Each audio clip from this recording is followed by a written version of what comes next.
It's a tremendous honor to be here to present to you today. To be truthful, it's probably the biggest crowd I've ever given the talk to. But it seems like every time I give the talk, more people seem to show up. But why? Well, it isn't because of me. It's because of this piece of cloth here. This shroud that you see here was actually made in a Hollywood studio.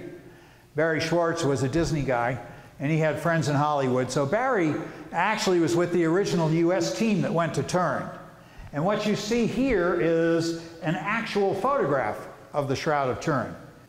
If you look at the sides here of you'll see these clips, okay? That's where the US team hung the shroud when it was in Turin. They made a special easel that held it there. Okay, so you're looking at the real, save yourself $5,000 from going to Turin if you want to, because you can see it clearer here than you can if you go to Turin. It's so muted. I was there 2 years ago and saw the shroud. What you look at here, just to help you, that's the face right there, okay? This is a water stain here. This is the back of the head here. This is all one man, okay? And I'll show you in a minute why it is all one man. But we're going to look at these questions here. What is this? Well, is it the actual? We're asking the big question. You can formulate in your own mind whether you think it's the real thing or not. Church doesn't require you to believe that this is the real thing, okay? So don't take it where we don't want to go there. But at the same time, the scientists that work on it, it's ironic. There's more scientists, especially the ones that work on it, that believe it's the real thing than there are theologians and historians. Everything's been flipped. So where did it come from? Well, we're going to look at that. And what does it tell us? But even more importantly, what does it tell me?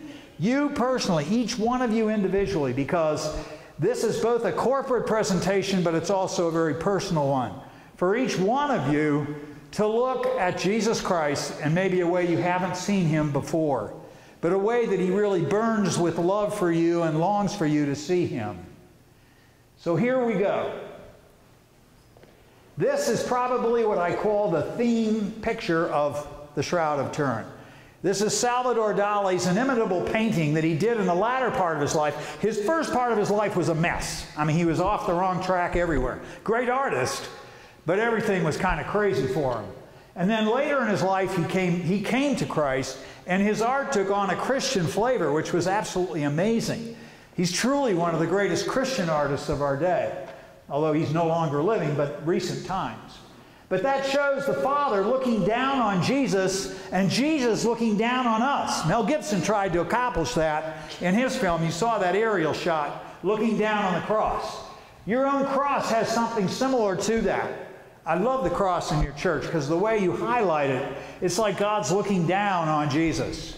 And then he's looking down on us. But that's how it was laid on Jesus. These two chaps here, that's either Joseph of Arimathea or Nicodemus, but the painting shows both of these men are the ones that took Jesus down from the cross. And if you notice, the way they bring the cloth around, his back is on the bottom, obviously, and they bring it around his head, his face. So really you're looking at both the back, which is this, lying on the ground, that part lying on the ground, and then his face looking up. That's what you're seeing here. These are all like burn marks. We'll get into that. And a lot of these are water stains. All along here, water stains, water stains. The interesting thing about the face on the shroud is the closer you get to it, the quicker it disappears. If you have your cameras at the end here, even your cell phone, if you want to do a reverse image, I'll get into that later, you'll be amazed at what you see. Kids love it. I hope are there some kids here from a confirmation class? If you are, just somebody raise their hand. There's supposed to be some there we go. All right, you're there. There we go. At any rate, that's what we'll do at the end of the thing here. You can come up and do that. And then these are the Kodak Duraflexes. You can't get these anymore. Obviously, Kodak's out of business, but these are the two Duraflexes, and we'll get into what they're all about. But it is one of the greatest unsolved mysteries of the world. These are the fellows that worked on the shroud during the famous 5-day exam of the shroud in 1978. 5 straight days and nights. Barry Schwartz, the fellow that worked with me on the presentation, he was the man in charge of the photography. And as I said, he was a Disney guy, and that's what basically he took a lot of the pictures there. At any rate, we're going to go first. The talk is divided up into 3 parts. We're going to look at the history of the shroud. How in blazes did this thing come from the tomb in Jerusalem to Turin, Italy?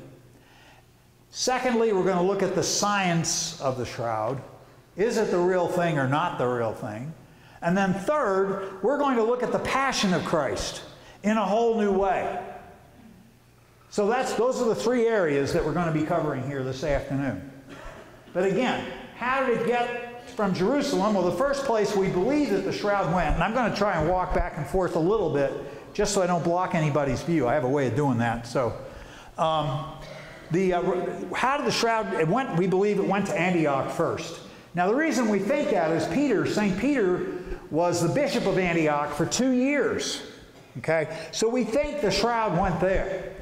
And we believe it also stayed there. It may have moved around a little bit, but basically it was based there until about 340, when King Chosroes of Persia came down. It was very interesting because the Arian heresy was running rampant through Antioch at this point around 340.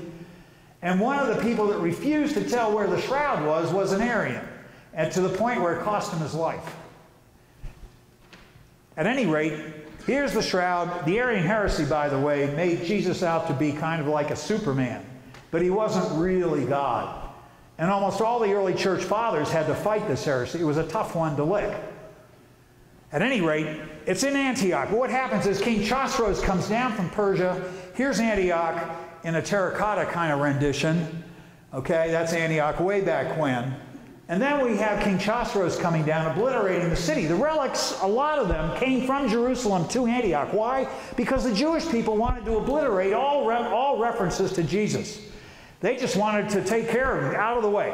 End of Jesus, period. But they got these relics to Antioch. And a lot of the Gentiles moved to Antioch, and newly converted Jews also moved there as well. So now the shroud's in Antioch, Chosroes comes down, the relics disappear. One of the main relics ends up in Oviedo, Spain. But here we think the shroud went from Antioch to this Turkish city known as Edessa, as opposed to Odessa. Don't get the two confused. One's a Russian, this is Turkey. But it went to Edessa. And this is a shot of Edessa. As you can see, it's got high walls. And the problem with Edessa was that it also, though, was subject to flooding.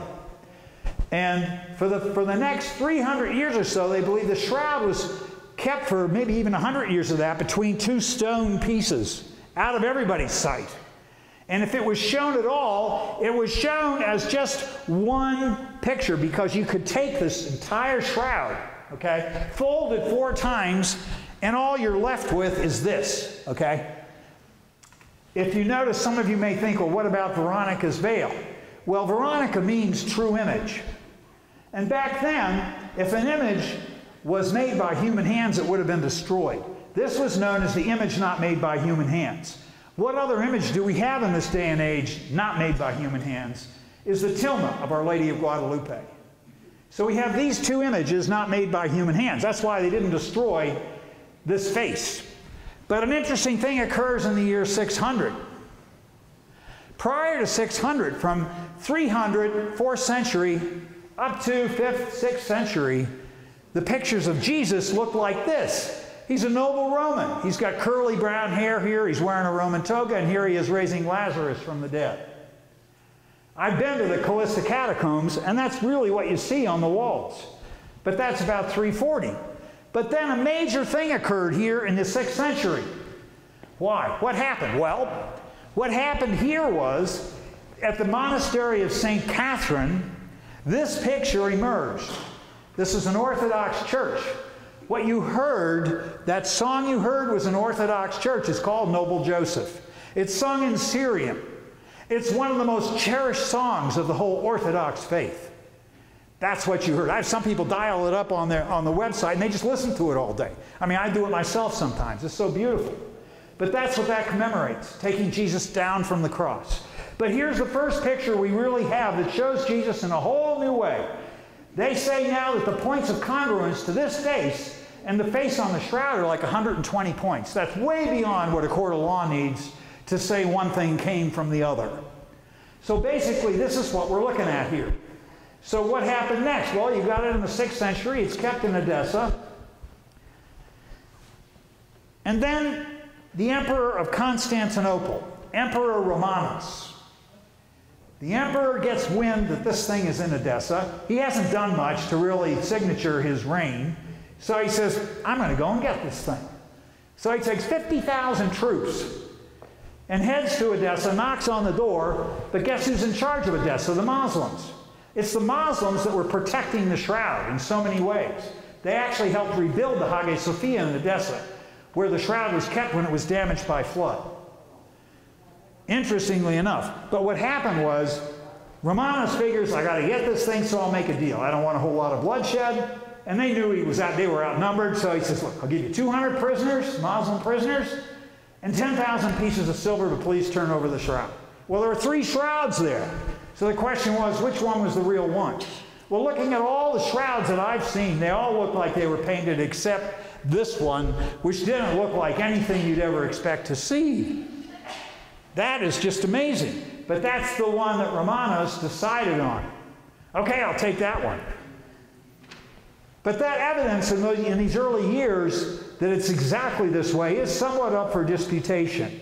A gentleman by the name of Marquardt, whom I met at the last International Shroud Talk, has done a huge amount of research on this. But it seems like the Shroud did go to Edessa because we see early references to it. At any rate, now it's going to go to Constantinople. So here we are again. This is There's the Hagia Sophia of Constantinople, one of the most beautiful churches in the whole world. And it became a mosque. Then it went from a mosque to a museum, which it currently is. But you can see the beauty of it. And the Shroud went there. Here's the next slide. You'll see the generals handing over the Shroud to the emperor. And you notice what he's doing. He's holding the face to his face. But also, look here. Look at that's the first time that they really showed that the Shroud was more than just that face, folded in 4. Okay? They would have that face on the altar sometimes, and we'll talk about that in a little bit.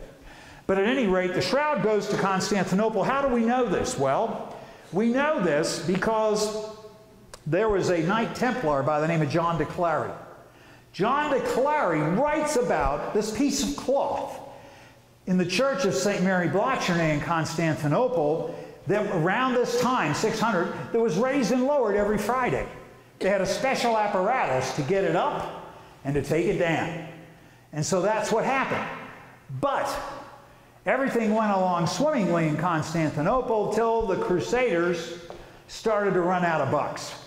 These guys had shot their fortunes going to the Holy Land. A lot of them were up to debt up to the nth degree. They'd spent their life fortunes trying to go to the Holy Land to rescue the Holy Land from the Muslims. So what happened? Well, this happened. The Shroud stays in Constantinople until 1204 AD, one of the truly dark spots in our Christian faith. What happened now was the Latin-speaking knights decided they could get money from Constantinople if they used their military power to wipe out the city. And exactly that's what they did. They came, they wiped out the city, did atrocious things, and all the relics disappeared, the Shroud including. The Shroud disappears for 150 years. Nobody knew where it was. Now, when I saw Barry Schwartz, when I first started 3 years ago, Barry said a couple of years earlier, there was a lady at the Vatican that was doing research on the Shroud, especially regarding the Knights Templar, their history. And what she found was, in the history zone, okay, of between 1204 and 1354, they talk about the knights worshiping a piece of cloth as part of their ceremonies, okay? And that's the only reference really made to it, except that the Shroud, disappeared as it is, finally shows up. Where does it show up and in whose possession is it? Well, it shows up in this place, Liry, France. Liry, France is interesting. Am I blocking anybody's view here? I don't want to do that. Raise your hand if I'm blocking your view, and I'll try to keep moving around. So it shows up in Liry, France. This little church here. Originally it was made out of wood. Here you see it, it's stone. And it shows up in the possession of another knight, Geoffrey de Charny, Knight Templar. Geoffrey de Charny was an interesting guy. He was so noble, had such a sense of chivalry, that he was appointed to be King Philip of France's standard bearer. That's like the highest position you could get, next to the king, except one problem with that. If the king goes into battle, you go into battle with the king and you protect him at the cost of your own life, which is exactly what happened to Geoffrey de Charny. But before all that happened, he has the shroud. He displays it in this little church here, charges money. People come from all over. And Bishop Darcy's of the diocese gets wind of it. He's jealous because he's not seeing any of the money. And so he circulates the rumor that the shroud was a fake and he could produce the artist. And then he writes a letter and sends it off to the Pope. Well, the Pope retaliated by sending a command back to him saying, you will cease and desist from saying this isn't the real thing at the cost of excommunication. So the bishop cooled his heels. But unfortunately, the lie stuck. And to this day, it was right up into our present era that everybody thought this shroud was a product of the Middle Ages. We'll get into that a little bit later. But at any rate, Geoffrey has it. He dies in battle. It goes to his wife. His wife, in turn, she's getting older. She passes it on to her daughter, Margaret. Now Margaret has the shroud. And she starts to tour through the area of northern Europe, carries it with her everywhere she goes. But then she intersects with this family here, the House of Savoy. That's their coat of arms. The King of Savoy sees this, and again, just like the others, he wants it bad too. So he makes a deal with Margaret. He says, Margaret, look, you're not getting any younger. Let's make a deal. So he gives her a couple of castles and a pile of cash. And he says, would you turn this over to me? So she reluctantly gives it to him, right? So now he's got it. And they take it with them, the Savoy family. They take it with them all over Europe. But they finally decide, hey, this place needs a resting home. So what do they decide upon? Well, this place. Chambéry, France. That's the next spot. Goes to Chambéry. You can see the church there. Beautiful church. But tragedy strikes there in 1532. Big time. The whole place catches fire. Really hot. 4 people have the key to the place. They can't find any one of them. I mean, how many of us have been in those situations? Nobody could be found with the key. Finally, they tap a blacksmith. He comes in. Here's this thing totally on fire, high heat, everything. He comes in with a crowbar, pries the bars that are starting to melt themselves, pulls out the silver casket. How he did it, I don't know, because the casket was melting. But they get that thing outside, but they have to open it, throw water on it, and that's what happened. You can see here, and on my shroud, you'll see it as well. In 2002, they took off the backing cloth. My copy, they did not. What you see on my copy is what has been on the shroud ever since Chambéry. And if you look closely at those little places you see here, you'll see the stitch marks where the Poor Clare nuns stitched patches over these places, okay? But I want to show you a little bit here, because I want to point out to you these little holes here. These became known as poker holes, okay? These, we believe, were on the shroud well before the fire. And the reason that those become important we'll go into in a little bit later. But here you have the image. See how the image survived? I mean, that is a miracle in and of itself. That's a water stain. But basically, the image itself is intact. That's miraculous. But at any rate, it only stays another 40 years at Chambéry before the family, Savoy family, says, hey, we got to get it out of here too. Because they had moved their headquarters to Turin. And of course, Turin clicks with probably most of you that, okay, that's where it is now. And basically, that's where it went. It went to this chapel here that they specially built for the shroud. This is called the Guarini Chapel. One of the most beautiful chapels in the world. The shroud was kept right up here in the back of the altar, as you see here. And everything went swimmingly along until, if any of you saw Monument Men, Hitler wanted a lot of these art objects because he wanted, again, to obliterate Christianity in his own way. The shroud was one of the key elements he wanted. The King of Savoy knew that, so where was he going to do? How was he going to hide it? He hid it this place, Montevergne, Italy, in a monastery, Benedictine monastery. Here we are in the Church of St. Benedict. Benedictine monastery. That's where he held it during the war years, from 39 to 1946. The monks only saw it once. But in 1946, it goes back to Turin, back to the Guarini Chapel. But the problem is, fire strikes the Guarini Chapel in 1997. Arsonists attacked the chapel. The thing started burning for 2 days. People in Turin were panic-stricken. I mean, this was their identity. The Shroud of Turin, nobody knew about Turin that much, but the Shroud was there. And people came from all over the world to see it. Now it's blazing hot. Was there any way of saving it? Well, this guy, 9-pound sledgehammer. Fireman goes in there, breaks the bulletproof glass, hauls it out, as you can see, at the risk of his own life. It was a tremendous act of heroism in its own way. He saved the Shroud. They took it across the street to the cardinal's office. They opened up the box, and it was untouched. Another miracle.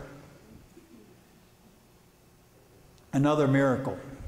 So that's where the Shroud is to this day and age,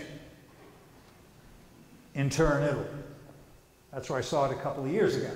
But it's not kept in the Guarini Chapel anymore. It's kept in the Basilica or the Cathedral of St. John the Baptist. But now we enter into an era that I call the Shroud explosion. Because up to now, all people had to deal with was this image. And as you can see, it's interesting. I mean, you don't see the face clear unless you walk away from it. It's really funny. But that's how it works. We don't put any spotlights on it because the whole image disappears. So that's why we leave it normally at room coloring if we can. But who's this guy? This guy is the mayor of a northern Italian town of Este, Italy. And this is Secondo Pia. He's the man that launched the Shroud explosion that God used in his own way. Secondo was one of the best amateur photographers in that whole section of Italy and in many parts of Europe. And his reputation was that he never doctored a negative. Now, for those of you, especially young people, and those of you that maybe aren't up in my league, it used to be with photography, you dealt with a glass plate, especially with these kind of cameras. This camera of Secondo Pia's was this big, okay? And you have a glass plate.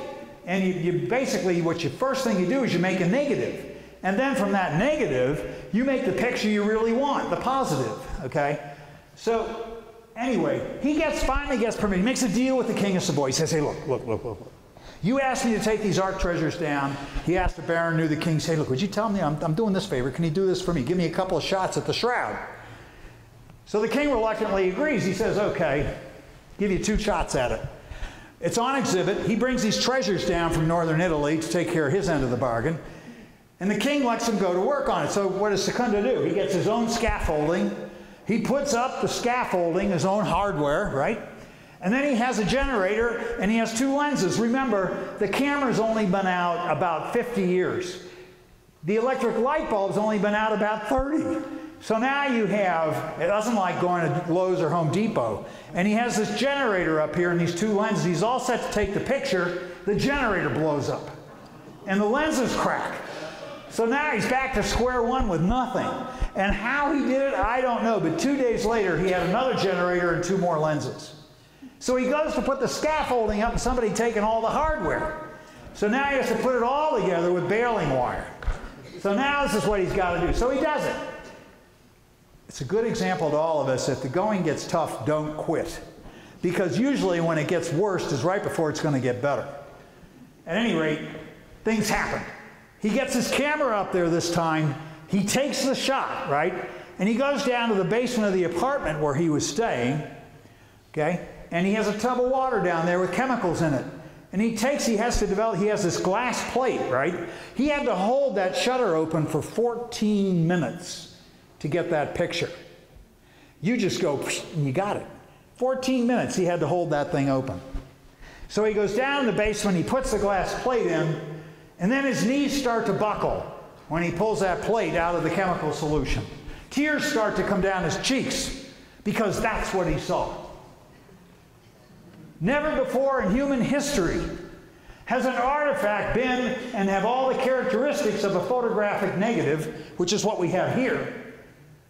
And the negative characteristics that you see over here on the Duraflex are the positive. It's never happened. This will help ram the point home a little bit. This is Barry Schwartz, the guy I work with. That's a positive of Barry. That's a negative of his face. Look at the difference. Which one looks better? Here's the shroud. That's what you see here. That. But over here's what he had. Royalty starts to show up at his apartment. Remember, there's no fax machine, no phone, no telegraph, this. He's just like, there was no way to communicate to the U.S. The New York Times didn't get anything on this really for a couple of weeks. And then they didn't even have the picture. Eventually they got the picture. In the meantime, everybody thought Secundo Pio was a fraud. They thought he doctored the negative. He never did. But that's what everybody thought. For 30 years, he had to live with the reputation of being a fraud because they didn't show the shroud again for another 30 years. He was vindicated at the end of that time. But here's the rest of what he came up with. It was amazing. Surgeons started to get in the act. And this is where you have Pierre Barbet gets into the scene. Pierre Barbet comes along. He's a surgeon. He writes the book Doctor at Calvary. Some of you may have read it. You may not. It's hard to even get a copy of it now. It's just about one of those things that even Amazon doesn't seem to carry. But at any rate, he writes about the shroud, and he's just absolutely blown away. He said, there's no way this thing could have been a painting. It's impossible, he said. I'm a surgeon. I'm a forensic guy. He said, I look at dead bodies all the time. This thing has all the characteristics of the type of body that I look at. There's no way on this piece of cloth that you could have an image like this. He said, it's impossible. No artist could think of all the little nits and gnats that are in this image. He said it is absolutely the image of a scourged and crucified man.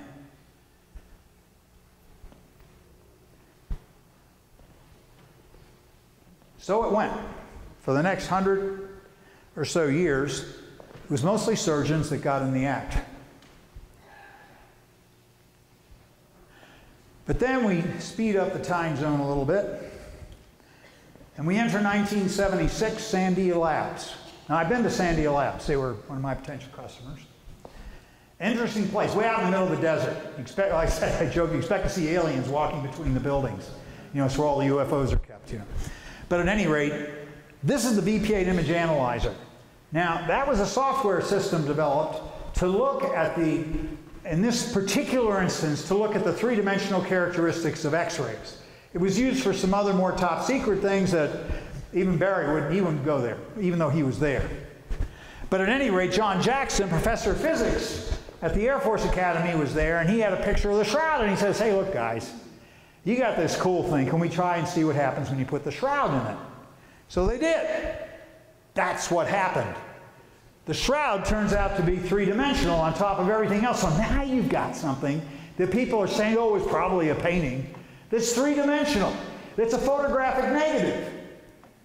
That an artist, if he did it back in the Middle Ages, would have known all that and done it so that nobody would see what it really was until 500 or 600 years later. It doesn't make sense. But at any rate, that's the situation, and that's what got John Jackson to say, man, guys, we got to get our act together. We got to get over to Turin, because this is crazy. This is what we really need to do, is get over there and see if this thing is real or not. And so he puts together a U.S. team. None of these guys were really picked because they were Christians. Practically none of them were. They were Jewish people, they were atheists, agnostics, but they were the best in the business. They knew their craft. We had guys from IBM, we had guys from Lockheed Martin, we had guys from Los Alamos, JPL. All the basic big labs around the country came and sent their top guys to Turin, and their own dime. But they did manage to get permission to get about $20 million worth of scientific gear, and that's in dollars back in 1978 dollars. And they got it over to Turin. They got permission from the king for a 5-day, 5-night examination of the shroud on condition that they develop a holder for the shroud that would no way or damage it any way, shape, or form. They did that. It took them 3 years. They got over there, and you can see, first of all, this is what a normal photograph would look like when it was put under a BP-8 image analyzer. You can see how it's kind of distorted. But now, this is, again, this is what Aldo Groschieri did that further illustrates the three-dimensional characteristics of the shroud, validating what they came up with there. Look at the detail of that. It's just beautiful. So now they're at Turin. They get all their gear together and they won't release it from the airport. Mainly because they had a box mark, radioactive, do not touch. So now they're back to square one. It wasn't until a cardinal at the highest level released the stuff. They said, look guys, the airport, let them have it. They know what they're doing. So they reluctantly part with it, but it shows up in a dump truck. Somebody joked and said, why don't you just open the back of the dump truck and dump it on the ground? At any rate, they didn't have a forklift and they had to hand unload that by hand and carry all that gear up to the second floor. They were also there along with the German team and the Italian team. Everybody wanted to look at the shroud. In 5 days and 5 nights, you can do a lot of serious digging. And boy, were they primed. They figured they'd crack the code on it and be out of there and spend the rest of the time taking a holiday in Italy. Little did they know. There it is.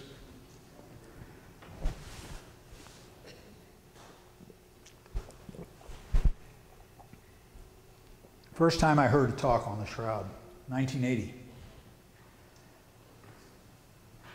I never gobbled up something so fast in my life. Nothing hit me quite like a ton of bricks as this talk that this gentleman gave, who was in Turin with the U.S. team.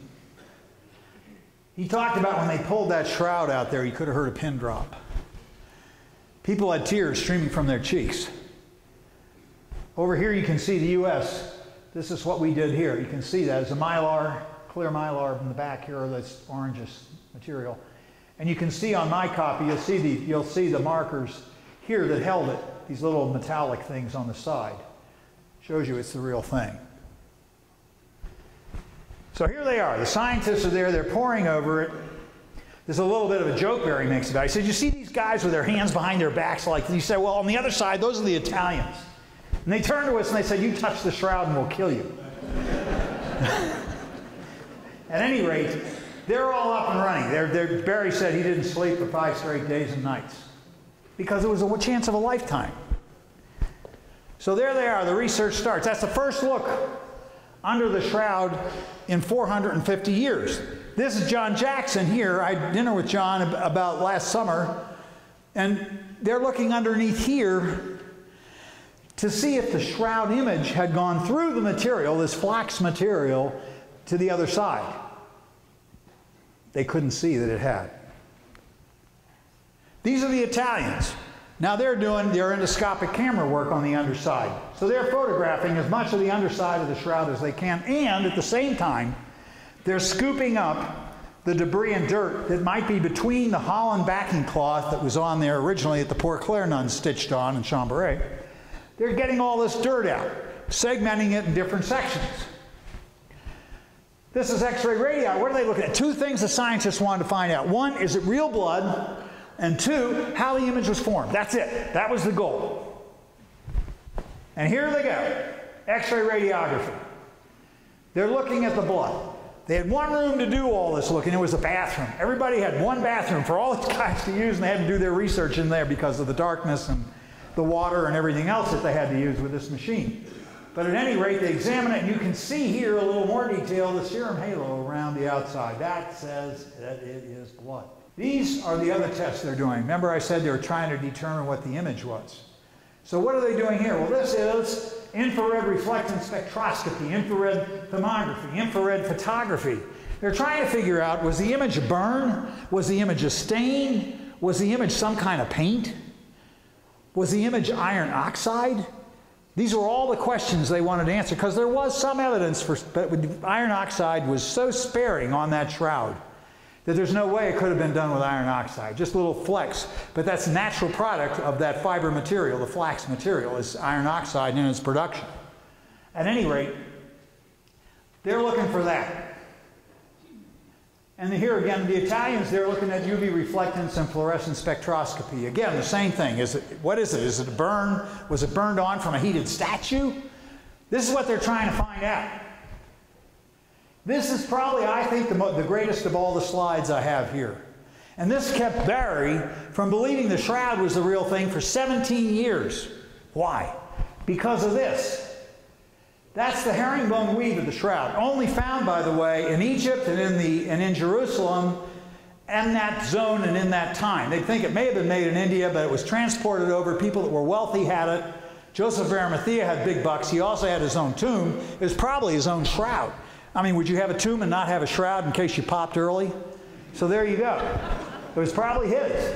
But that red stuff, that's what got buried. He said, man, that's got to be paid. Why does that be red? Because look, you cut yourself, right? It's bright red when it comes out. And maybe just a few hours later, maybe a day later, it turns brown, right? This stuff is still bright red. What in Sam Hill is it? Until another Jewish doctor got a hold of Barry, Dr. Adler, and he says, Barry, you don't know what you're looking at. He said, that's bilirubin. Barry said, what? He said, that's bilirubin. That's what happens. And Adler was a forensic pathologist. Adler says that's what happened when you have a sustained, violent death. Also validated by Frederick Zugby, who died about a year and a half ago, forensic pathologist for the state of New York. That is bilirubin. And Barry said, what is that? And he said, that's what happens to blood when you have the sustained violent death. It changes chemistry. And it becomes what we call bilirubin. It does not go back to brown. It stays bright red forever, just about. It's still red on the shroud. On my copy, if you look at it, you'll see that reddish tinge. Probably even more so on the actual shroud.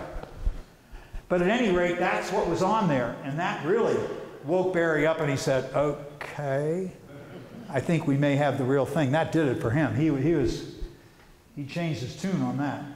These guys are doing fluorescence photography. They're looking at this material, the blood, would look like blood coming out of the side that you see over here, right here on my pointer. If you look at the art copy of the shroud there, you'll see it right there. That's what they're looking at. And what they found was that had a serum halo to it. Again, it's real blood. This is Barry with the fisherman's vest on there, a lot younger, as you can tell. But he's doing reflected and transmitted light photography. Okay? Now, as I said, Barry, that was his specialty. And what he wanted to do was to photograph the shroud from behind and then see what happens to the image. What shows up when you do that, see? So he does that. He gets around behind it, and you can see here before he does it, here's a sample. That's a section of blood. That's when he put the light to it. Okay, so you see it there very clearly that it's different, but that's blood. Then he does this. He puts the light behind this, and look what happens. You can see the burn marks all up in here in the creases and all the patches. You can see the blood coming down the hands. You can see the blood in the side. You can see the blood in the feet. But what you can't see is the image. It's gone. Vamoosed. If it was burned on there, it wouldn't do that. Again, they're back to square one on the image. So what's the last test they did? Well, they do the sticky tape sample. Now, 3M had taken sticky tape and specifically for this shroud thing, made a type of sticky tape that wouldn't damage what it was put on at all. And except one guy cheated. And he brought his own sticky tape he must have got from Rite Aid, and he starts putting it on the shroud. He nearly got killed because the other scientists were about ready to kill him. But at any rate, they used this sticky tape and they put it on all the various points on the shroud and pull it off, and they found that there were pollens in there. There were actually things that resembled flowers on there. And these are it was verified by Jewish botanists in Israel, and they said, yeah, this stuff you got from the shroud is only found in Jerusalem. Now, it was found in other places where the shroud had been, but a lot of the plants that were on there only found in Jerusalem. But here's the clincher. When they put the tape over the knees, right, and over the feet, and they pull it off, they found elements of dirt. They analyzed the dirt. The dirt turns out to be travertine aragonite. That's the soil composition of the streets of Jerusalem, indigenous to Jerusalem. You don't find it anywhere else. That got a lot of people right there. Puts it all back there, right smack dab in Jerusalem. That flax material was only found around that time. They used it on Egyptian burial cloths. They used it, remember Masada, where all those Jews were killed by the Roman army, and they come up there to the top of the hill and they wiped them out. But they buried them in flax shrouds. So again, we have validation of that material. There they are with that, and here's their conclusion. 3 years later, I mean, recently National Geo sent a team into the tomb in Jerusalem. They're probably not going to come out with their final results for another 2 or 3 years, because it takes a lot of work to assemble all the data. And that's what they did, 5 straight days and nights data. So what are their final results? How the image was formed and produced remains a mystery. They couldn't solve it. That drives scientists crazy too. But for now, they did conclude the shroud image is that of a real human form, of a scourged and crucified man, and it is not the product of an artist. It gives the blood stains, give a positive test for serum albumin. The blood type is AB. They don't know if it's positive or negative. You know, in the Catholic faith, we have what we call Eucharistic miracles. They're basically AB positive. The blood stains are composed of hemoglobin. The image is a mystery. So what is the image? Well, it's not a painting. They tried all that, all the solvents. It's not a scorched test from a heated statue. They couldn't come anywhere near coming up with that. It's not a rubbing of iron oxide. Somebody maintained it isn't iron oxide, just a little bit of it on there. It's not a medieval photograph. Some people thought Da Vinci might have taken the picture, but there's no evidence for any silver salts or any way that you could have done that. It's not produced by an artist, and there's no evidence on the shroud of bodily secretions. No evidence of bodily secretions. If there were, how do you know that? The shroud would be schmoozed. What everybody that's looked at the shroud says, the shroud isn't schmoozed, it's detailed, finely detailed. There's no schmooze factor to indicate that. Plus, and this is a real kicker, the right hip is still in rigor mortis. Rigor mortis leaves the body after 60 hours. What happened within that time zone? If the shroud was pulled off the body, you would see all the tearing. There is no evidence that the shroud was torn off the body. So, okay. Not to be deterred, though, work had been done on carbon dating. Now, it used to be they had a carbon dating sample the size of a handkerchief that they had to have before they could even do a carbon dating test. Gove came up with the way of doing it where you had something the size of a postage stamp is all you needed. Now everybody clicked in and they said, aha, let's determine the age of the shroud. And so they had the plan. Look, all we need are 7 segments taken from 7 points on the shroud.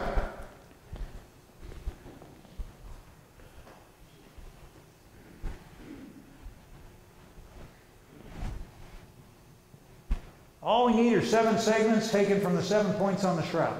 That number got reduced to 3 places. 3 different places on the shroud. Then they had a closed-door meeting for an hour and a half in which a lot of the principal scientists were never invited. And they came up with the fact that they would give them one strip that they would divide into 3 parts. From this place here, right up there. And you can see on my copy of the shroud that it would be right here is where they took the strip from. The shroud had been handled through all the centuries, and I'm talking, what, 2,000 years? By all these bishops, and they'd hold it from that place, okay? That's where they told them they would have to have the copy of the shroud. Well, the scientists were sincere. I mean, these guys really wanted, they said, okay, we're not real happy about this, but we'll check it anyway. And so they did. 1/3 went to a Swiss lab, the other 1/3 went to Oxford, and the other 1/3 went to the US. And we put it on the carbon-14 dating, and guess what results they came back with? Just what we showed. Middle Ages. Everybody was happy. At least certain guys were all happy. And it was interesting that right after that verdict was reached, £1 million sterling suddenly show up in Oxford. And you can put that one in your pipe and smoke. I don't know what's going on there, but that's basically what happened. That's the strip that they took.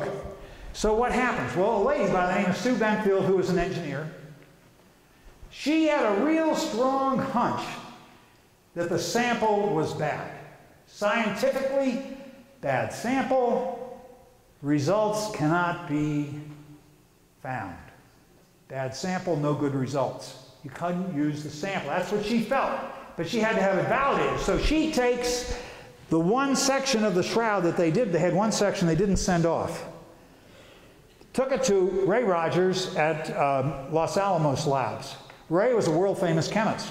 They took it to Ray. Ray said, forget it, man. Barry went with it. Barry Schwartz, the guy I deal with.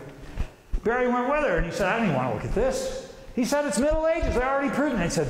Sue said, please, take a look at this thing. So he reluctantly agrees, and he puts it under the electron microscope. And then he turns to them and he says, you're right. It's been tainted. It had dyed threads in it. It had stuff in it that was from the Middle Ages. But the actual stuff that was from the Middle Ages was not the shroud material. The flax. It was only found in Jerusalem in that day. There was no flax material in the Middle Ages. That was unknown to them. So he went one step further and he wrote a paper.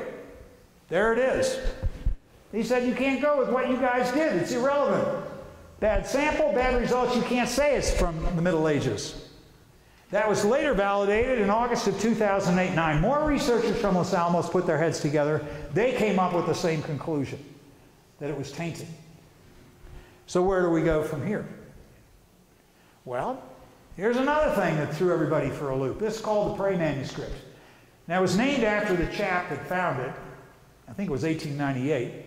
But it was done by a monk back in Constantinople days in Hungary. But it's interesting because here we have some very interesting features. Here's the herringbone weave we see here, but right here are those 4 holes that we talked about. These are called poker holes. Now this is 1192, well before the fire at Chambéry. Okay?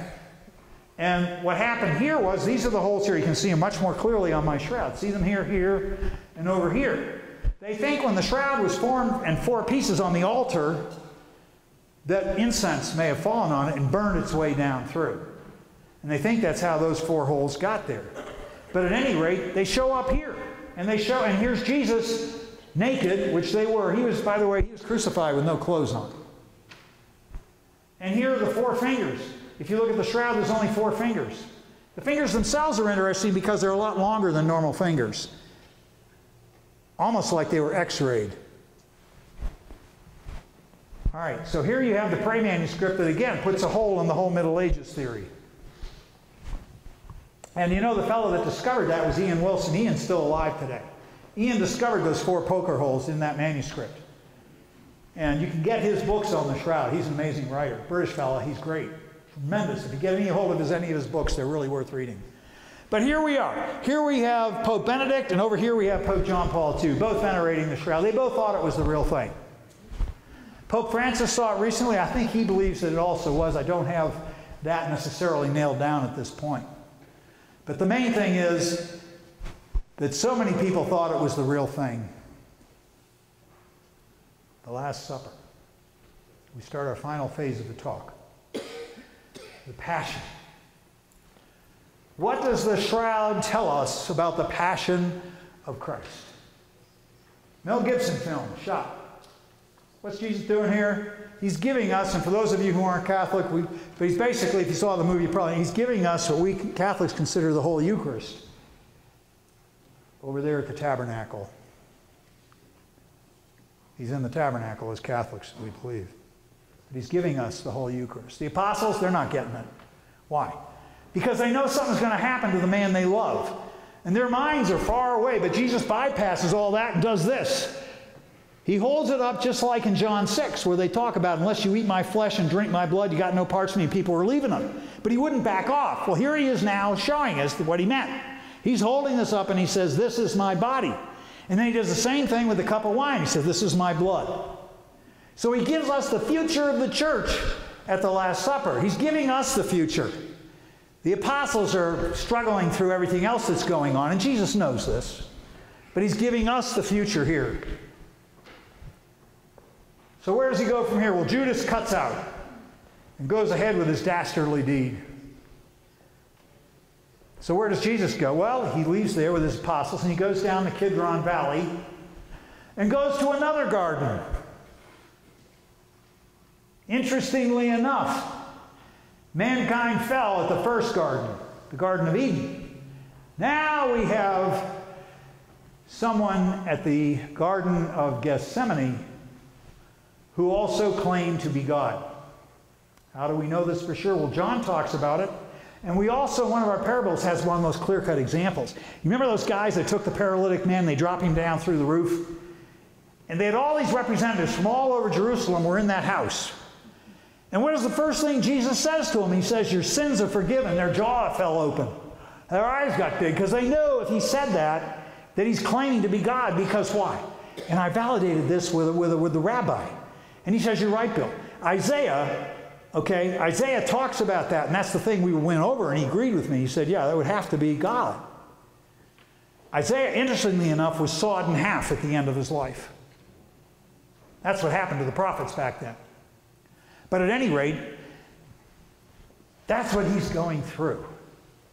Fully God, but fully man. And remember, everywhere Jesus went, many, many times, they passed people dying on crosses. Pilate was killing up to 500 people a day if there was an insurrection. And what they did is they had these poles in the ground. They call them stipes. And they were all set to go whenever somebody was accused of had sentenced to crucifixion. They basically just carried what they call the patibulum, the cross piece. Jesus no way could have carried a foot. Weighs 350 pounds. I don't care how strong you are. Even if you're Arnold Schwarzenegger in his prime, you couldn't lug a 350-pound cross around with you after you've been scourged and beaten within an inch of your life and been up all night to boot, had your nose broken. So anyway, that's what he's going through. He's going through he knew what crucifixion was all about. And scourging, he would be scourged. Only Roman citizens got off without scourging. He would be scourged. And you're on that cross. These guys were on those crosses for up to 3 days at a time. At night, animals would come along and eat your legs. Birds would pluck your eyes out, just like Gibson showed in his film. You couldn't do anything. The birds know it. But there he is. He knows what's coming down there. But he also, because he's God, is going through something else. He's looking into the future, and he's seeing people rejecting him. And if you look at our day and age today, that's what we're looking at. And I believe the shroud is something that God has given us for this day and age. Because up till 1898, nobody knew that face was in the shroud. And here he is, the Garden of Gethsemane, being tempted by Satan the same way Adam was, big time. Satan's telling him, he says, oh man, this is cool. All you have to do is say, Father, look, I can't go through this. Bring your angels down and take me away. He's tempting him with all kinds of garbage. And Jesus knew it for what it was, but he stuck to his guns and he wouldn't cave. That was where he beat Adam. Adam failed. But Jesus took on himself that whole thing, our sin, basically. And that's what happened. So he goes and he survives it. He says, okay, they're coming, let's go. And he goes to the apostles, they're all sacked out. They can't deal with it. You know, what do you do sometimes? Just conk out rather than think about it. But that's what happened to them 3 times. Now here's Jesus now. He hears the chains. They're coming to get him. So what happens? Judas shows up. He walks up. He kisses him on one cheek. In Greece, they kiss you on 2 cheeks. Why? Because Judas only kissed on 1 cheek. If you're really sincere, you kiss on both cheeks. And that's what they did. But anyway, there he is. They grab him, and they start hauling him away. Down the kid. They estimate Jesus walked 9 kilometers in those 2 days. That's a lot of walking, especially when you're in a damaged condition. So they drag him around. They drag him down the Kidron Valley to the first stop on the journey, Annas' house. Former high priest, out of respect, they swing by Annas' house. The Jews in leadership wanted Jesus dead. Why? Because Jesus was pointing out to them the error of their ways. It's like leprosy. Their hearts were hardened. They couldn't feel anything. I think that's why so many lepers were healed by Jesus, because he was trying to make a point. Our hearts are like leprosy hearts. Our hearts can get hardened like theirs did. And that's what happened. And they didn't like that. It was like a slap in the face that Jesus was giving them. He said, hey guys, it's what's going on inside here that counts. I can see what's inside, and I don't like what I see. And they didn't like that. And they wanted him bad. They wanted to do away with him. Caiaphas, no different. Annas, they beat him up a bit there, and they take him to Caiaphas. Caiaphas really wants to see Jesus. He's in link with the Emperor Tiberius in Rome. They have a little deal going. Caiaphas gives him money from the synagogue. It goes to the emperor. The emperor sends soldiers in to make sure the Jews are protected. And Pilate's caught in the middle. Okay? Just a quick bit on Pilate and the Ethiopian. and Coptic faiths, Pilate and his wife Claudia are revered as saints. Why? Because they believe Pilate was martyred, became a Christian, and was martyred for his faith, and killed by the Emperor Caligula. Claudia, his wife, was actually related to Julius Caesar. But at any rate, what happens next? Well, Caiaphas launches into him. They punch him around, he rips his garments, and they break his nose. Okay? The nose looks like it was most likely broken during that interrogation, and they also gave him a black eye. Punched him around a bit, right? That wasn't all they did. They did this. Isaiah 50 verse 6. I gave my back to those who strike and my cheeks to those who pull out the beard. I hid not my face from disgrace and spitting. Pull out the beard. That's the highest form of insult that you can do to somebody in the Middle East. The story of the Passion is the story of the humiliation of God. But right equal to humiliation is love. The story of the Passion is God being humiliated out of intense love for us. We can't grapple with that enough. When you really think about what went down here, it blows your mind. Because what happens next was they took him, and I talked to a lady that was there. She was there. A talk I gave actually at Westminster Presbyterian Church in Westchester, PA, about 3 or 4 weeks ago. And she told me, she said she'd been to Caiaphas' house, and they had the cell right below his house.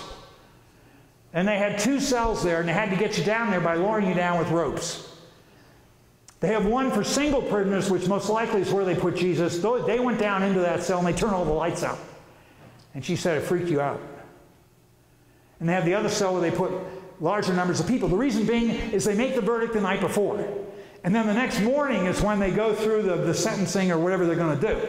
So they put you up in the night in the jail. That's where they put Jesus. We believe. So in the morning they bring him up. And they bring him up to Pilate. Pilate's not a happy camper. Why? Well, because Pilate interrogates Jesus, and he knows he's innocent. He doesn't want any parts of it. So what does he do? He sends him off to Herod. And what does Herod do? Herod cops out, but he has fun with Jesus. He dresses him up like an idiot, puts all these fancy robes on him, and sends him back like a buffoon. So he comes back to Jerusalem. Now things really start hardening up. The Jewish people are pushing Pilate now. You got to do something with this guy. I mean, he claims to be God. Pilate says, so that's not my deal. And he said, well, they said, well, it ought to be. And so they reluctantly get Pilate to agree to have him scourged. Pilate figures if he scourges Jesus bad enough, and then he puts him out there in front of the people, they're going to pick Barabbas to go crucify, and Jesus they'll let set free. That was his, quote, gamble. His wife wasn't sure of that at all. She had that dream, as many of you know. But at any rate, that's what Pilate does. He senses him to being scourged. Well, this is what happens, and you'll see this. It'll blow your mind. When I first saw the shroud, I couldn't believe it. But if you go to my copy and you look, you'll see all those scourge marks, front and back. You can see it better on the Duraflex. And we'll go into the next slides. It'll show you. But that's what they had. That's called a flagrum.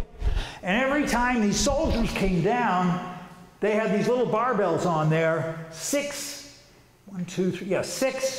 hits. But 1 hit equals 6 of these marks. There were 39 hits on his body, times 6.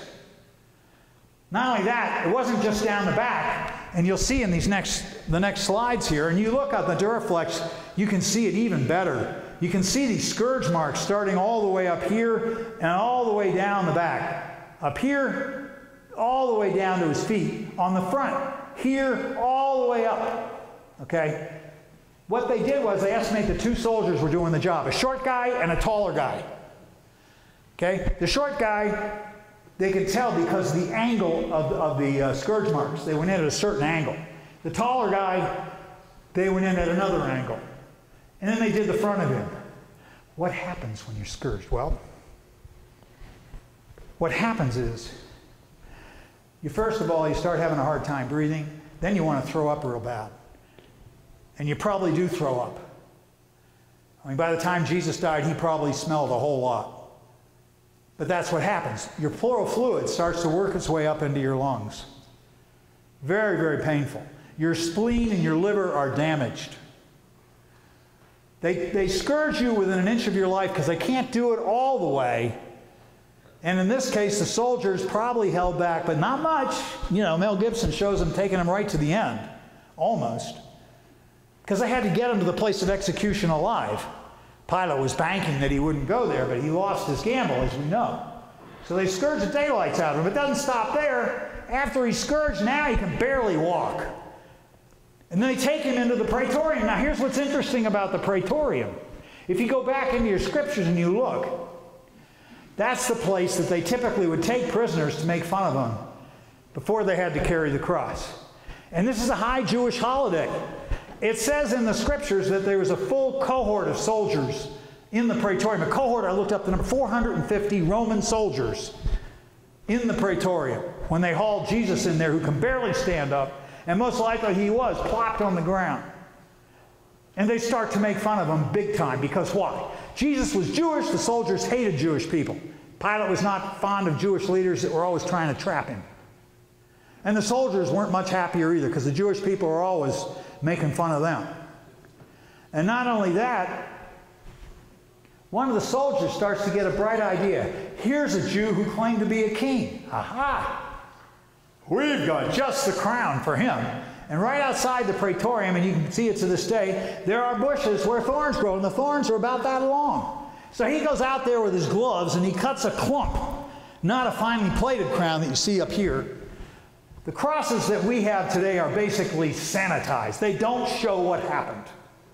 Now maybe they can't because he'd be naked, showing all his privates, but I don't know what we're going to do there. But they need to show something more than what we see, because we don't see the fullness of what went down. But here you go. These are the scourge marks. You can see the dorsal view. That's the back view. But here's the crowning of thorns. You can see the front part. What they did most likely is they jammed it on it. So remember, your scalp, the bone is right close to the skin, but so are all the thousands and thousands of nerve endings, all right up in here. And they squish it down, and then they took what they think is like a sash and tied it around under his neck to hold it on there. And then they had fun. They took these reeds and they'd hit the crown of thorns. Zuckerby said of all the tortures that Jesus went through, he felt the crowning of thorns was the worst. Because every time Jesus touched something with his head, it would send lightning bolts through his body of pain. And that's what they did. And as you can see here, this is the front, the blood coming down here. And then look at the back. Now, again, rabbis back in Jesus' day wore their hair in ponytails. That's a ponytail. Okay, and Jesus was in the zone where he would do that. He was a rabbi and he wore his hair, long hair and a ponytail. But that's the blood coming down the back of his head from the crowning of thorns. So where does he go next? Pilate takes him out, puts him up in front of everybody, and he says, Ecce homo. Behold the man. The Pharisees had their followers whipped up. And they all scream, crucify him, crucify him. Pilate says, why? What's he done? And then the Jewish leaders got smart. And they said, because he claimed he was a king. And only Julius Caesar is a king. Only Caesar is. Tiberius. Only Tiberius is a king. He's preempting Tiberius. And if you don't kill him, you're guilty of sedition. Sedition. So they put Pilate up again, and Pilate wilts. I mean, I look back at what Pilate did, and I'm thinking, would I do the same thing? I always had kind of a soft spot in my heart for Pilate, because I figured the guy was caught between a rock and a hard place, and he caves. He caves. He doesn't want to cave because he knows he's innocent. He killed a lot of people, but a lot of them were guilty. But this guy he knew was innocent. And Jesus said to him, my kingdom is not of this world. Oh, that didn't take Pilate back. Nothing did. So he's sweating it. He's not a happy camper at all. But he finally figures, okay, it's not my deal. I'm going to wash my hands of this mess. And so he goes symbolically washes his hands, and then he lets them have it. He says, okay, you take them. Now remember, you couldn't carry the full cross. Jesus was strong. Don't get me wrong. Carpenters back then were also stonemasons. So he was as muscular as they come. But he also was beaten within an inch of his life. And he also was up all night. And so here he is now confronted, Pilate is confronted with this dilemma, and as I said, he caves. Jesus, they estimate, was about 5'11" and weighed about 175 pounds. But he said, okay, you take him. And so what do they do next? Well, the way the Romans did crucifixions is they have what they call a quaternion, 4 soldiers headed up by a centurion. And it was their job to get Jesus to the place of execution alive. Jesus is already so battered, they weren't sure he was going to get much out of the box before he died. So what do? I believe they tapped Simon of Cyrene like within the first 2 or 3 steps. They probably said, hey, you got to help this guy. He ain't going to make it. I often wonder how it must have finally hit Simon who he was helping. Whew. Amazing. Probably didn't think so right at that moment, though. But they give him that thing, and the patibulum, they asked me, he probably carried on this shoulder, and Simon probably got the other, because the patibulum weighed between 60 and 80 pounds. So it was not an easy thing to carry, period. And they usually strap it on your shoulders, and then you have the tin thing they hang around your neck, like the other 2 thieves and Jesus. And what it says on Jesus was, this man is the king of the Jews. The Jewish elders didn't like that at all. He said, no, Pilate said, forget it, man. What I've said, I've said. And that was his way of putting it out there. So now here's Jesus, and he's got to go this route. Now, the way they have the route of crucifixion in Jerusalem, it's a serpentine route. Why? Because the criminal is designed to carry that cross through in front of as many people as possible. That's how the Roman soldiers designed it.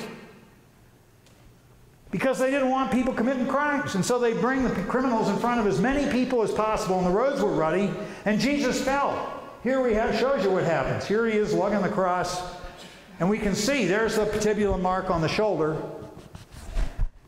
And then we go down here to the knees, and you can see the marks on the knees. They estimate he probably fell more than just the 3 times that we as Catholics show in our Stations of the Cross devotion. It was not pleasant because the roads were ruddy, and they were pushing him. So here he is now. He's going through that, and then that's the end result where they were going to this place, but before they got there, one major event in history occurred. Jesus took this cross section, this cross, outside the city walls. As soon as he walked outside the city walls, all history stood still. All those blood sacrifices of the thousands and thousands of bulls and calves and lambs, all the way back to the Passover of Egypt. Thousands and hundreds of thousands of blood sacrifices, all pointed to this moment in time. Here he is, what they did with the blood sacrifices, they throw it over the city walls. There's Jesus outside the city walls, the blood sacrifice. That's what's going down. And he's carrying this cross. And he finally gets up to the hill of Golgotha, and they slap him on the ground like Mel Gibson showed. Soldier comes here, another soldier holds it here. I remember somebody was interviewing Mel Gibson, and they said, well, weren't you in the movie? And he said, I was. And they said, what do you mean you were? He said, I was the guy that drove the nails in the hands. But at any rate, what they do is they take the fleshy part, and the soldiers were very pragmatic. You did hundreds of these crucifixions. It was a standard procedure. They slam the nail through here at an angle that goes through the medial nerve, whoosh, thumb flips in, and gets captured by the carpal bones. The hand won't come back off. And that's how they're able to nail somebody to the cross, and the hand just doesn't come out. Okay? And it's excruciating pain. So they do the one, and then the soldiers go through the process, they do the other. Now what's the next step? Well, we show Jesus way up on this high. Forget it, man. They had to get everybody dead before the sun went down. This was going to be no 3-day crucifixion. Jesus, including the other 2 guys, all had to be gone before the sun set. Because if you were caught as a Jew doing anything on the Sabbath, you'd be killed. That's why they were always trying to pinpoint Jesus and try to claim that he was violating the Sabbath. Because they were looking for opportunities to do away with him. So here he is now. They raise him up and they drop him over. There's probably a hole in the patibulum that goes over the top of the stipes. His feet were probably no more than this far off the ground. And then they drop him. Then they do the same. Another soldier comes around his waist. Okay, and they hold him tight. And then another soldier comes and they drive the nail through one foot and then the nail through the other in the ankle area. 2 weeks ago I gave a talk in Malvern, PA. And the fellow that was there said, my dad spent 50 years on the shroud researching it, whether there was one nail or two or whatever. And he came to the conclusion there were two nails, most likely. Because soldiers weren't going to fool around. It said not a bone of his body was broken. You couldn't do one nail and not break some bones. But typically they take one leg, I'll try and show you, is they pull it up to where the knee bends like that, right? And then they slack the nail into the ankle, and I'll show you a picture that shows that. And then they do the other. Now, they didn't have many nails that people found because nails were a scarce commodity. You didn't get out of Lowe's to buy them. They were individually made, and they were treated as souvenirs. Only the family members could get them if they really claimed them, or else they'd reuse them. At any rate, here's the gig. So they put him up there, and then they slapped the two nails in, and then guess what happened? Luke talks about this. He says, from the 6th to the 9th hour, darkness covered the land. We have 4 ancient historians, 2 of whom lived within 100 years of the death of Christ. In addition to Luke, who also said the same thing. Only 2 of them, and a couple of these guys were atheists. I don't know if they stayed that way, but a couple, it was Thales, Phlegon, Africanus, and Tertullian. 2 of them said you could look up at the sky and see the stars at noon. The sun was gone. And it couldn't have been an eclipse of the sun, because they only last 3 minutes. This was 3 hours. Total, absolute darkness. That's why the centurion looked up and he said, oh my goodness, surely this must be the Son of God. So there he is, he's up there now. The other 2 thieves are up with him, but they're not happy campers either. And if you weren't going to be dead by that time, what they typically do is they have a hard bar, sometimes iron, sometimes heavy wood, and they hammer your shins and break them so that you're dead within 15 minutes. So these guys didn't know how long they had. One of them was making fun of Jesus. He said, hey man, get yourself down from the cross. You did all these miracles. The other guy, Dismas, he turns to Jesus and he did what we all should do. He turned to Jesus and he put full faith in him and he said, hey man, he turned to his buddy and he said, hey man, cool it. We're getting what we deserve. This dude didn't do anything. And Jesus looks over at him and he says, this day you'll be with me in paradise. He didn't have a degree in theology. He probably couldn't have told you anything about the catechism.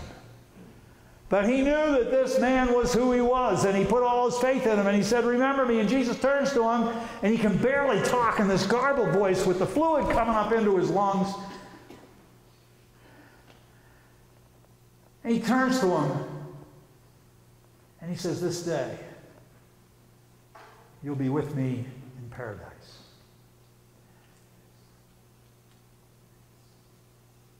I'm going to back up one quick point because I forgot to mention this.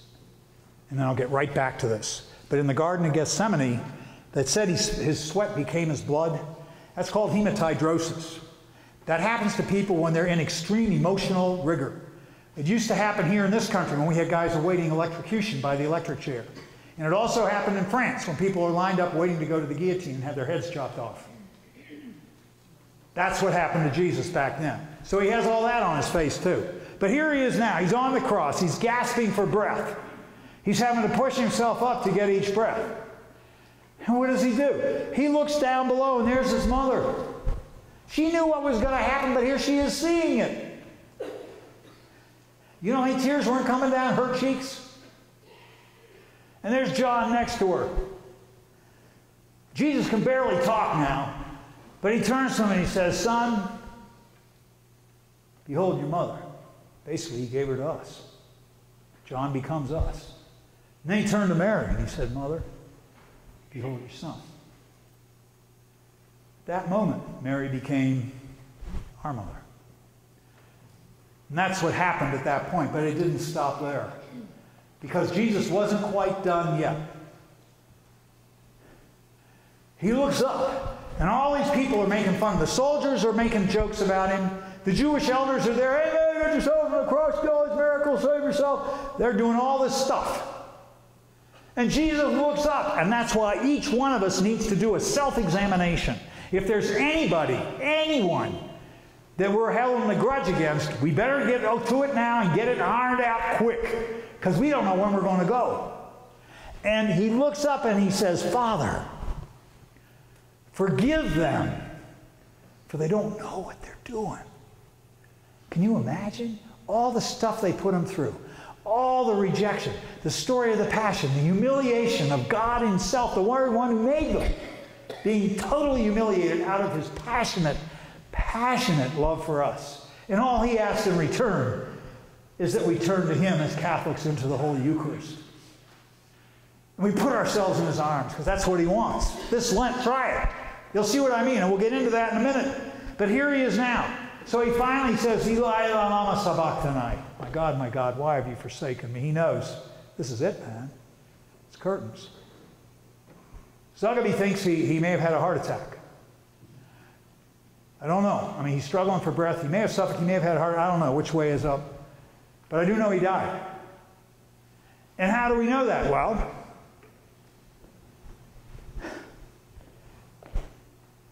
the other two thieves, they took care of them easy.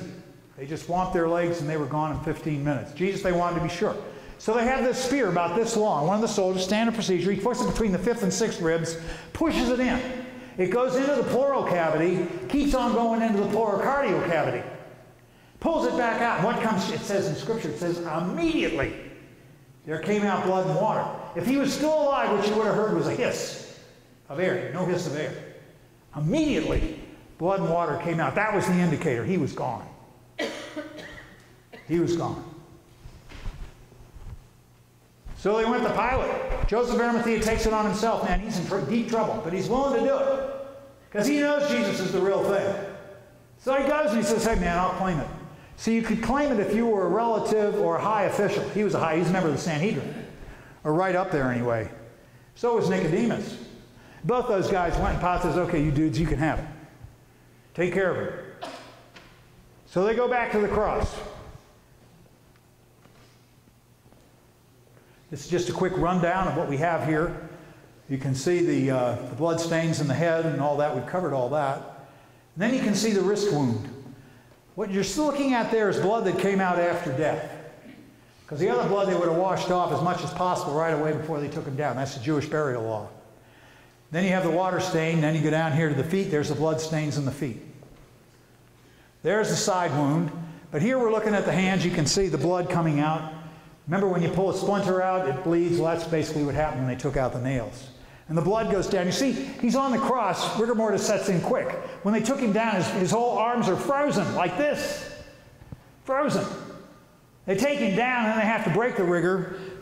They put a foot or arm through there, and they break it like that, and they do it with the other one. Maybe that's when they put him in Mary's arms, as we see so many pictures like Michelangelo's Pietà. But here you have the crucifixion nail, the blood stains in the footprint. And there's the blood coming out the side. It's blood flow, the spear wound. You can see the hemoglobin around the side. But see, here's the actual crucifixion nails. You normally couldn't find. They take all the bodies and they dump them in a big pit. They'd stink to high heavens, and eventually they'd fill it in with dirt. But that's basically the way they did it, and they take the nails out. But they found a couple in there, and there's one of them right there. There's Zuckerby experimenting on his own kids. What was the crucifixion like? 50 years he did this.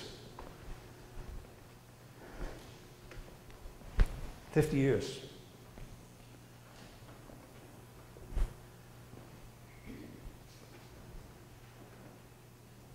Salvador Dali again. We're at the end of the day here. Jesus has died. But if that's all that happened, St. Paul's right. We're putting our faith in the wrong area. Is that all that happened, though? Or like Paul Harvey, is there a rest to the story? Well, we believe there is, but let's see. So there it is. He's dead. What do they do next? Well, they take a piece of cloth about this big, the Jewish burial rite, and they put it around the head.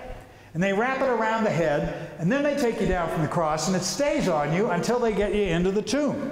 If you remember John's Gospel, he talks about a neatly folded piece of cloth off to the right. Well, that's the sudarium. That's the piece that wound up in Oviedo, Spain. And they did the research on that, and they found the blood lines up perfectly with the face on the shroud. They're one and the same. The one was off the other. But all it is you can see in this next picture, you can see the line up there. But it ties in. But here he is now. They bring him down, they wrap it over, and they take like a side hem, and they wrap it around, hold it together. And the two of them, Joseph and Nicodemus, take him to the tomb. And they put him in the tomb. Roll the big stone over it. Now we talk about the resurrection. Did it happen? What does the shroud tell us about the resurrection? Did it happen? This is where it really gets interesting. Because the shroud itself is nothing but a series of pixels. Thousands upon thousands of pixels. Little dots. They're all the exact same coloration. No variation in intensity. And the image on the shroud is only 0.00028 deep. Period. That's it. Half the diameter of a human hair is how far the image goes into the shroud. You could take a razor blade and scrape it off. But it's still on there after 2,000 years.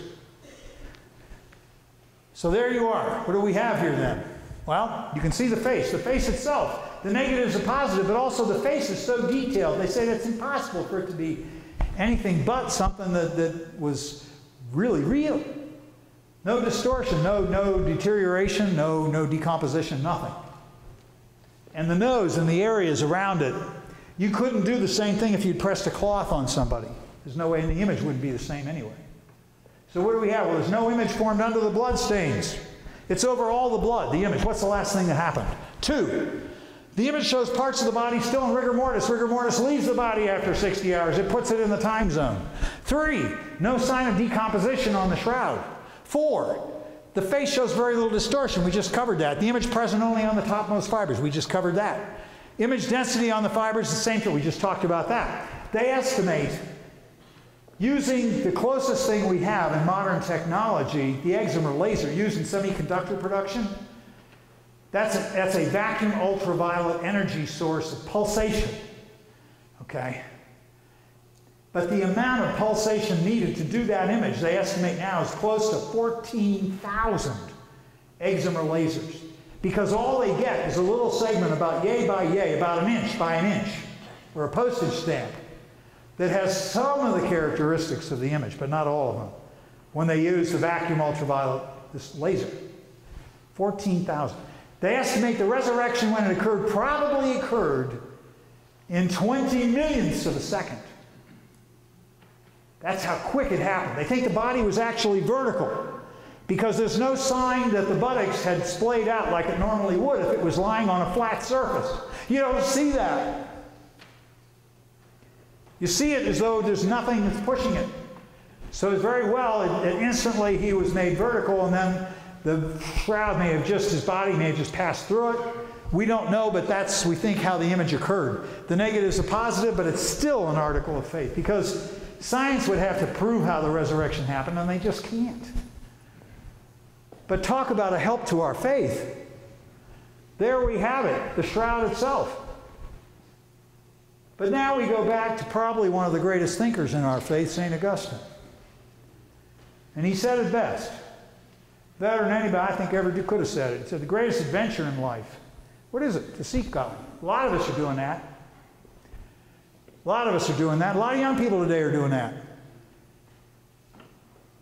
The greatest achievement in life. What's that? To find God. Some people get there. A lot of us, I'm sure, are there. But here's the clincher. The greatest romance in life is to fall in love with God. That's what God is looking for from each one of us. He's looking for each one of us to fall in love with Him, because He loved us so passionately that He was willing to go through this total humiliation out of love. That's why with as much humiliation as He went through, an infinitely even greater amount of love went right along with it. So what's the shroud? This is what I gave you. I gave you myself. And I believe this is probably the greatest evangelistic tool we have in our era. Because you can talk to people about the shroud and you won't get punched in the face if you do it right.